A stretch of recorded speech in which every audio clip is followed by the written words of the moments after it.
మాయా పల్లకి. చాలా సంవత్సరాల క్రితం ఒక ఊర్లో చందర్ అనే యువకుడు ఉండేవాడు. చందర్ చాలా సంతోషంగా ఉంటాడు, ఎందుకంటే కొద్ది రోజుల్లోనే అతనికి పెళ్లి జరగబోతోంది. ఆ రోజుల్లో పెళ్లి జరిగాక పెళ్లి కూతుర్ని పల్లకీలో కూర్చోబెట్టి అత్తవారింటికి తీసుకొచ్చేవారు. అప్పటి నియమం ప్రకారం పల్లకీ లోపల్నుండి ఎవరు బయటికి వస్తే పెళ్లి కొడుకు ఆమెనే భార్యగా స్వీకరించేవాడు. చందర్ ఈరోజు తనకి కాబోయే భార్య కోసం పల్లకీ బుక్ చేసేందుకు వెళ్తాడు. అమ్మా, తొందరగా అన్నం పెట్టు. నేను ఈరోజు పల్లక్ గురించి మాట్లాడేందుకు వెళ్తున్నాను. చందర్, నా కోడల కోసం సీసం కర్రతో చేసిన పల్లకీని తయారు చేయించు. నువ్వేం బాధపడొద్దమ్మా, నేను సీసం కర్రతో చేసిన పల్లకినే బుక్ చేసి వస్తాను. ఆ రోజుల్లో సీసం కర్రతో చేసిన పల్లకి అందరూ బాగా ఇష్టపడేవారు. చందర్ పెళ్లి ఊరేగింపు చాలా వైభవంగా జరుగుతుంది. తర్వాతి రోజు అప్పగింతల కార్యక్రమం జరుగుతుంది. అమ్మా, నాన్న, మీరు బాగా గుర్తుకొస్తారు. పెళ్లి కూతురు పల్లకీలో కూర్చున్నాక కొంతమంది దాన్ని ఎత్తుకుని అందరూ ఊరేగింపుగా వెళ్తారు. కొంత దూరం వెళ్ళాక అడవిలో ఉన్న ఒక గెస్ట్ హౌస్ లో ఆగుతారు. బాబో, ఇక్కడ కొద్దిసేపు విశ్రాంతి తీసుకోండి. ఏవైనా పనులుంటే చేసుకోండి. ఆకలిస్తే ఏదైనా తినండి. పల్లకీ మోస్తున్న వాళ్ళు కొద్దిసేపటి కోసం పల్లకీని దింపి విశ్రాంతి తీసుకుంటూ ఉంటారు. కొద్దిసేపటి తర్వాత ఊరేగింపు మళ్లీ మొదలవుతుంది. సాయంత్రం వరకు తమ ఊరికి చేరుకుంటారు. చందర్ తల్లి, ఊర్లోని మిగతా ఆడవాళ్లు పెళ్లి కూతురికి స్వాగతం చెప్పడానికి పల్లకీ దగ్గరికి వస్తారు. కోడలా, బయటికి రామ్మా, నీ అత్తగారిల్లొచ్చేసింది. పల్లకీ లోపల నుండి పెళ్లి కూతురు బయటికి రాదు. చందర్ తల్లి ఆమెతో మళ్లీ అంటుంది, కోడలా, బయటికి రామ్మా, పల్లకీలో పడుకున్నావా ఏంటి? అప్పుడు కూడా కోడలు బయటికి రాదు. ఊరి వాళ్లందరికీ ఆతృత పెరిగిపోతూ ఉంటుంది. చివరికి చందర్ తల్లి పల్లకీకి ఉన్న పరదా తొలగిస్తుంది. ఆమె కళ్ళు అలా చూస్తూ ఉండిపోతాయి. అయ్యో రామా, ఇందులో ఎలుగుబంటుందేంటి? ఈ విషయం ఊళ్ళోని వాళ్లందరికీ తెలిసిపోతుంది. చందర్ పల్లకీలో నుండి పెళ్లి కూతురికి బదులుగా ఒక ఎలుగుబంటి బయటికి వచ్చింది అని. ఇదెలా జరిగింది? పల్లకిలోని పెళ్లికూతురు ఏమైపోయింది? ఆ ఊరి సర్పంచ్ అక్కడికి వస్తారు. చందర్, మన ఆచార నియమాల ప్రకారం చందర్ ఈ ఎలుగుబంటినే తన భార్యగా ఒప్పుకొని తీరాలి. నేను ఈ ఎలుగుబంటిని భార్యగా ఎలా ఒప్పుకోవాలి? ఈ పల్లకిలోనే ఏదో మాయ ఉంది. ఇదే నా భార్యను ఎలుగుబంటిగా మార్చేసింది. అయినా పల్లకిలో ఏం మాయుంటుంది? మన ఊరంతా ఆచార నియమాల ప్రకారం నడుచుకుంటుంది. నువ్వు కూడా మన నియమాలను ఒప్పుకొని తీరాల్సిందే. ఆ రోజుల్లో ఆచార సంప్రదాయాలను అందరూ పాటించేవారు. గ్రామస్తులంతా చందర్ మీద ఒత్తిడి చేసి అతను ఎలుగుబంటిని తన భార్యగా ఒప్పుకునేలా చేస్తారు.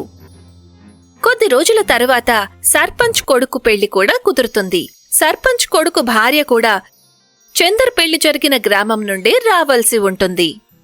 సర్పంచ్ కొడుకు పెళ్లి ఊరేగింపు కూడా తిరిగి వచ్చేటప్పుడు అదే అడవిలో ఆగుతుంది. చందర్ ఊరేగింపు ఆగిన చోట ఎలుగుబంటితో పెళ్లి జరిగిన కారణంగా చందర్ పిచ్చివాడిలా తిరుగుతూ ఉంటాడు.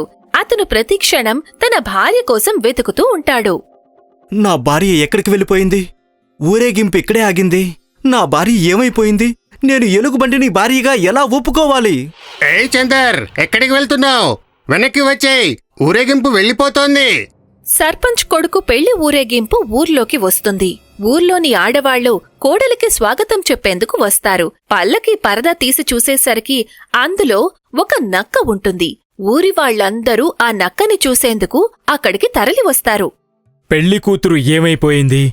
అయినా పల్లకిలోకి ఈ నక్క ఎలా వచ్చింది? అది ఎలా వచ్చింది సర్పంచ్ గారు? ఇప్పుడు మీ అబ్బాయి ఆ నక్కనే తన భార్యగా ఒప్పుకొని తీరాల్సి ఉంటుందిప్పుడు. నేను కూడా ఎలుగుబంటిని నా భార్యగా ఒప్పుకున్నాను కదా. ఆచారం, సంప్రదాయం, నియమాల ప్రకారం ఇప్పుడు మీరు కూడా ఒప్పుకోక తప్పదు. ఆ సంవత్సరం గ్రామంలో జరిగిన అన్ని పెళ్లిళ్లలోనూ పల్లకీలోని పెళ్లి కూతురు మాయమైపోయి అందులో ఏదో ఒక జంతువు బయటికి వస్తూ ఉండేది. దీని గురించి ఊరి వాళ్లందరూ ఆందోళనగా ఉంటారు. అందరూ కలిసి పెళ్లి కూతుళ్లు ఎలా మాయమైపోతున్నారో తెలుసుకోవాలని ఒక నిర్ణయం తీసుకుంటారు. పల్లకీలోనే ఏదైనా మాయ ఉందా, లేక మరో విషయం ఏదైనా ఉందా అని.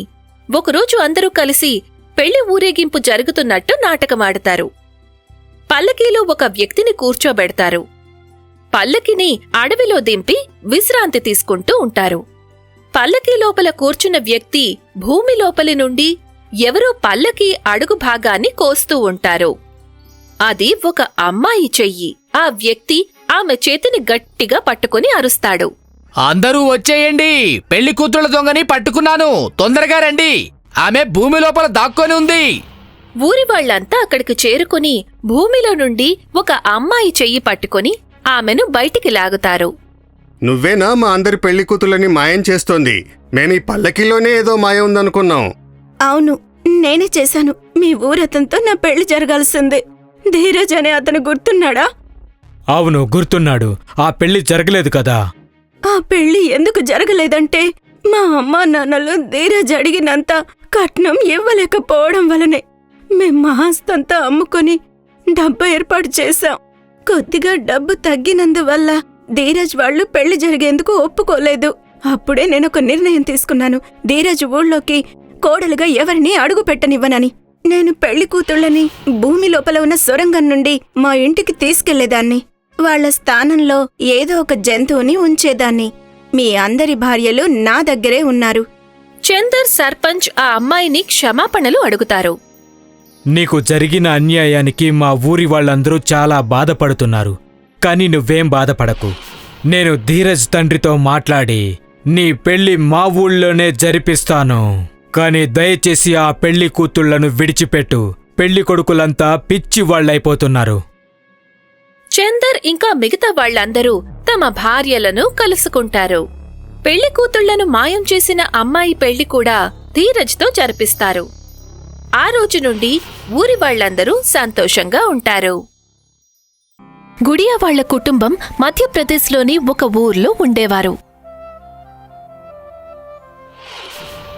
గుడియా, ఓ గుడియా, ఏమైందమ్మా? బీర్బూరు వాళ్ళ అబ్బాయి నీతో పెళ్లి ఒప్పుకున్నాడు. అంతా ఆ దేవుడు దయ. ఎలాగో నీకు పెళ్లి కుదిరింది. 13 సంబంధాల తర్వాత వచ్చిన 14వ సంబంధం ఇది. నేను చనిపోయే లోపల ఇన్నాళ్లకి నా కళ్లతో నీ పెళ్లి చూడబోతున్నాను. గుడియా కూడా తనకి పెళ్లి కుదిరిందని చాలా సంతోషపడుతుంది. తనకి పెళ్లి కుదిరిందని ఫ్రెండ్స్కి చెప్పడానికి గుడియా బయటికి వెళ్తుంది. 3వ తేదీన నన్ను పెళ్లి కూతుర్ని చేస్తారు. మీరు తప్పకుండా రావాలి, సరేనా? ఇక నువ్వు మమ్మల్ని మర్చిపోతావులే. ఇప్పటికే నీకు మీ ఆయన కల్లో కూడా రావడం మొదలుపెట్టి ఉంటాడు. లేదు, ఇప్పటి వరకైతే రాలేదు. ఈ రోజు రాత్రి నుండి వస్తారనుకుంటాను. చాలా మంది కుర్రాళ్ళు మొద్దులుంటారు. పెళ్లి తర్వాత మగవాళ్ళు పూర్తిగా మారిపోతారు. అందుకే నా మాట విని పెళ్లికి ముందే నువ్వు మీ ఆయన్ని 2-3 సార్లు కలిసి మాట్లాడు. అప్పుడు ఒకరినొకరు బాగా తెలుసుకుంటారు. నేను నాకు కాబోయే భర్తతో ఫోన్ చేసి మాట్లాడాలనుకుంటున్నాను. సిటీలో అందరి దగ్గర మొబైల్ ఫోన్లు ఉంటాయి కదా. కానీ మా ఊళ్ళో మాత్రం ఒకే ఒక పబ్లిక్ ఫోన్ ఉంది. ఆ పబ్లిక్ ఫోన్ బబ్లు అందరి మాటల్ని సీక్రెట్గా వింటాడు. డబ్బుల కోసం బ్లాక్మెయిల్ కూడా చేస్తాడు. అందుకని నువ్వు ఆ పబ్లిక్ ఫోన్ నుంచి అస్సలు మాట్లాడొద్దు. ఒకవేళ నువ్వు డబ్బులు కానీ అరేంజ్ చేసుకోగలిగితే నేను మా అన్నయ్యతో చెప్పి నీకోసం సిటీ నుంచి ఒక మొబైల్ తెప్పిస్తాను. గుడియా తన అన్నయ్య గల్లాలో నుండి కొంత డబ్బులు తీసుకుంటుంది. తన ఫ్రెండ్స్కి ఇచ్చి మొబైల్ ఫోన్ తెప్పించుకుంటుంది. రహస్యంగా తనకి కాబోయే భర్తతో రోజంతా మాట్లాడుతూ ఉంటుంది. ఒకరోజు గుడియాతో ఆమె తల్లి ఇలా అంటుంది. గుడియా, పూరీ చేసేందుకు పొయ్యి మీద కళాయి పెట్టాను. కాస్త చూస్తూ ఉండమ్మా. నేను మార్కెట్కి వెళ్లి కొన్ని సరుకులు తీసుకొస్తాను. గుడియా కడాయి ముందు కూర్చుంటుంది. కాని ఆమె ధ్యాసంతా ఫోన్లో మాట్లాడడం మీదే ఉంటుంది. అనుకోకుండా గుడియా చెయ్యి గరిటెకి తగులుతుంది. దాంతో కడాయిలో నుండి గరిటె కింద పడుతుంది. గుడియా ముఖం మీద వేడి వేడి నూనె చుక్కలు పడతాయి. ఆమె ముఖం నిండా బొబ్బలు వచ్చేస్తాయి. ఈ విషయం ఊళ్ళో అందరికీ, ఆ తర్వాత అబ్బాయి వాళ్లకి కూడా తెలిసిపోతుంది. అబ్బాయి తండ్రి వచ్చి గుడియాని చూసి పెళ్లి సంబంధం క్యాన్సిల్ చేస్తాడు. నా ముఖం మీద కొన్ని మచ్చలయ్యాయని నన్నిప్పుడు పెళ్లి చేసుకోనంటావా? నా ఫ్రెండ్స్కి చాలా అందమైన భార్యలున్నారు. నిన్ను వాళ్ళింటికి తీసుకెళ్తే వాళ్ళందరూ నిన్ను చూసి నవ్వుతారు. నేను పెళ్లి చేసుకోలేను. అది చెప్పి ఆ అబ్బాయి ఫోన్ కట్ చేస్తాడు. గుడియా చాలాసార్లు ఫోన్ చేస్తుంది, కాని ఆ అబ్బాయి మాత్రం ఫోన్ రిసీవ్ చేసుకోడు. ఈ లోకంలో నిజమైన ప్రేమకి విలువే లేదా?